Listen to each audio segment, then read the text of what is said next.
Your car is too shiny! You're going to jail! Oh.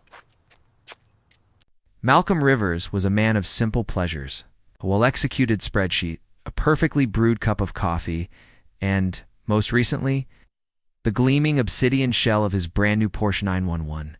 He'd poured years of his life into his career, eschewing frivolous spending for this singular, exquisite indulgence. The car, fresh from the showroom floor, was a monument to his dedication. Its paint, a deep, lustrous black, reflected the sky with an almost liquid quality, a mirror to the world around it.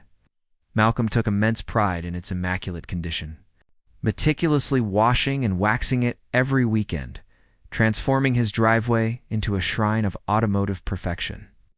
He found a quiet satisfaction in the ritual, a sense of order and control that permeated his otherwise unassuming life. He wasn't one for loud pronouncements or ostentatious displays. His joy was a private, internal affair, centered on the sheer beauty and engineering marvel of his machine. Yet, this very perfection seemed to have ignited a simmering resentment in his otherwise unremarkable neighbor, Karen. From the moment the Porsche had occupied the driveway, Karen had adopted a posture of perpetual disapproval. Her gaze, often sharp and critical, would linger on Malcolm's property. Dissecting every polished curve, every speck of dust she imagined might have escaped his meticulous attention. Her complaints, initially whispered to other neighbors, soon found a more direct avenue.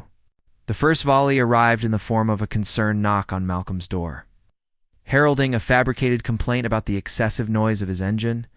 Despite the fact that the Porsche purred with a near-silent sophistication, this was followed by an increased frequency of her dog walks, each one a slow, deliberate procession past his house. Her eyes scanning for any perceived infraction, her breath held in anticipation of a justification for her ire.